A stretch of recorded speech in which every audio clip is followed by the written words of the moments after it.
This video is brought to you by John Robson Guitar Tuition. If you enjoy the content, please consider supporting the channel by enrolling on a course, purchasing some guitar lessons or a t-shirt, or you can join my Patreon. Now, on with the show. Hello chaps, welcome once again to John Robson Guitar Tuition. As always, I do hope you're well. A student of mine turned up here yesterday, and one of the chaps who comes to the house for his lessons rather than doing it down the Zoom pipe, he turned up and he was very pleased with himself because he'd just got a new guitar the day before. So it was new guitar day plus one, if you like, and he brought it into the lesson to kind of show it to me, see what I thought, show it off a little bit basically. It was a Squire Classic Vibe Stratocaster, and he paid just shy of £400 for it. And just that price tag just kind of rang a little bell in the back of my head. It sparked a little kind of hint of recognition, because there's always seems to have been a Stratocaster of some description that you can buy for round about that sort of money. Back in the early 80s, before the internet, when I was a student and all that, if you wanted, as a pre-internet days, if you wanted pictures of guitars to drool over, if you were a guitar nut, then your best option was to send away for some guitar brochures, some catalogues. And I had a collection of those, one of which was a Fender catalogue in black and white, I seem to remember. Or maybe just my memories in black and white. But anyway, a Fender Stratocaster in, not a Squire, a Fender Stratocaster in that catalogue was, I think, 400 plus change, might have been 420, 430, something like that. Then later on in the 80s, 89, I bought my first ever Fender Stratocaster. It was one of those Japanese 60s vintage reissue ones. Guess how much I paid for it? $399. There's that figure again. And then for the longest time in the 90s, I remember the Fender Standard Stratocaster, the made in Mexico one, which is the sort of the precursor, the forerunner of the Player series that we've got today. For the longest time, I remember they were like 400 and something pounds. You're just remembering back to, Guitarist magazine full-page adverts from probably people like Andertons, I guess.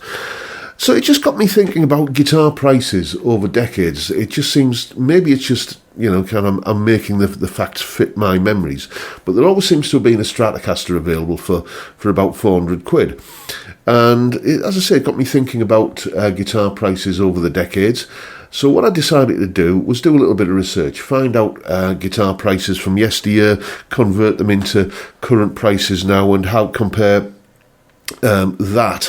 those kind of prices to the sort of various tiers of pricing that are available today, starting at the budget end of the spectrum and going kind of a little bit further up. And, this is what I figured out. Right, starting, as I said, down at the budget end of the spectrum, we have the Squire Classic Vibe 50 Stratocaster. Basically, you could call this the distilled essence of Stratocaster, couldn't you, really? Because it basically looks like a Strat. It sounds like a Strat. It gives all of the expected tones with all of the in all of the usual places on the pickup selector. Paul Davids did a fantastic video a while ago where he compared one of these to various Stratocasters going up the food chain all the way up to custom shop, and the differences were negligible, if any.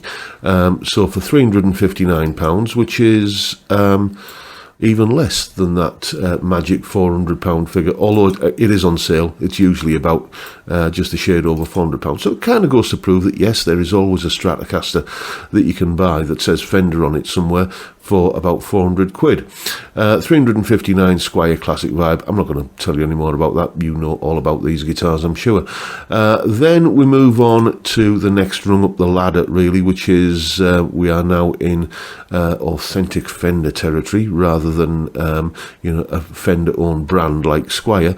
This is the Fender Player Series Stratocaster, 629. I had one of these a few years ago. Gosh, I think it'll have been about 2021 or thereabouts, and they've gone up in price since then.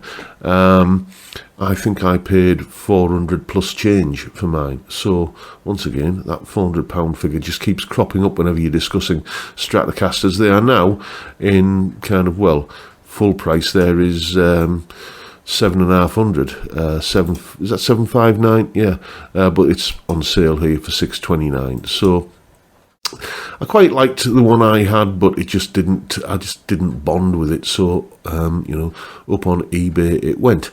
Moving on to an entry level made in the USA Stratocaster. This is the American Performer, which is a handsome looking beast. It has to be said. All apart from that, I don't like that big 70s oversized headstock. It's not my cup of tea at all, but, your mileage may vary. Anyway, if you want a made in the USA Stratocaster in 2023, then you're going to have to pay the princely sum of £1,115. And just the other day, I was thinking about this, and I decided to see if I could find some prices from the 1970s. And what we've got here is a page from a music magazine from 1978. I think it was called Beat Instrumental, if anyone remembers that magazine. And this is an ad for a guitar dealership, Simon King's. And if we look at some of the prices there, these are 1978 prices. You can see that there's a bunch of Stratocasters here. I'm assuming that all of these that are listed without a trem, or there's no trem mentioned, must be hardtail Strats. So we'll compare like with like. All the ones we've looked at so far have had a trem. And in 1978, a Stratocaster with a trem would have cost you £275. So it'd be interesting to see what that is in today's money. So let's head off over to the Bank of England inflation calculator. So £275 in 1978. Let's scroll back to that. Here we go. Cost in September 23. That works out at £1,436. So a Fender Stratocaster in 1978 would cost the equivalent of £1,400 plus change in today's money. And bear in mind that this guitar here, these Stratocasters here, are made in the USA, because that's the only place where Stratocasters were made back then. A made in the USA Stratocaster today will cost you, where are we, £1,015. So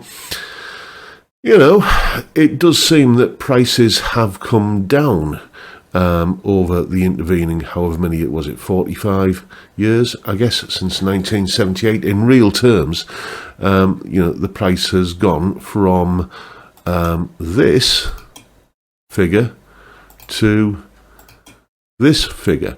And given the fact that you could easily gig with one of these, £359, and let's not forget we're talking about 1970s Stratocasters here, it's fair to say that, Fender had quality control problems.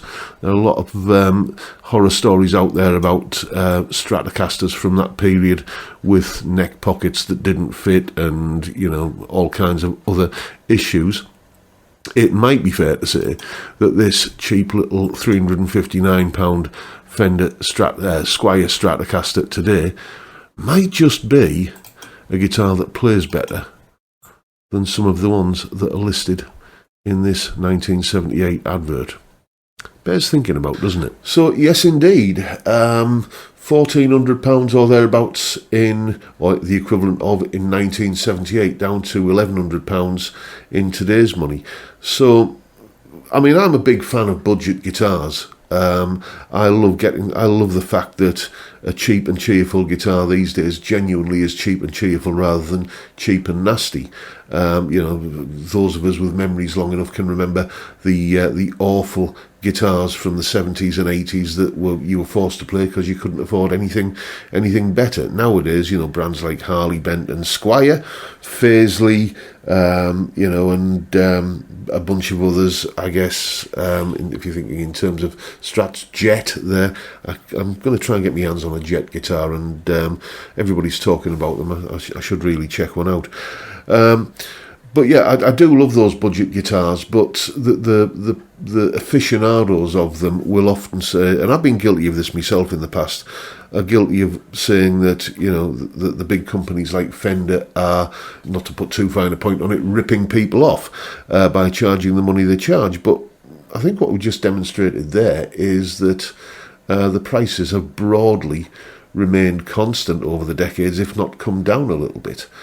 Somebody will probably do a calculation to see how much of a difference that £1,400 plus change figure from the equivalent from 78, what percentage it's gone down by to the 1,100 quid figure for today. But I would say the prices have remained broadly the same, if not just decreased a little bit. So I think if there was an intent to be disingenuous and rip customers off, they would probably not done that. They would have probably kind of hiked the prices more than they have. Well, as I say, the prices have come down.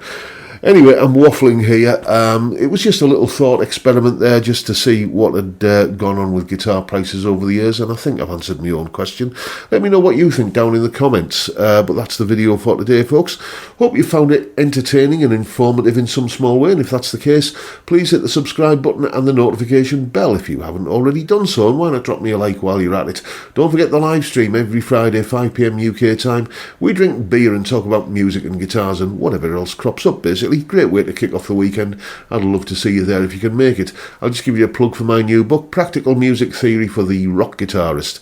The name says it all, really. If you're interested in music theory, but you want to know the stuff that's kind of going to be useful in a rock sort of setting, and you're not into reading music, and you don't really care much about all that sort of jazzy shenanigans, you just want to know what you need to know to play a rock guitar, then you might want to check the book out. Link is in the description. It'll cost you less than a bunch of guitar lessons, so it'll a bit of a saving there for you. But that is, as I say, the video for today, folks. Thank you so much for watching. Thank you for your time. Look after yourselves. Stay well, stay safe, and above all, stay sane. Bye for now.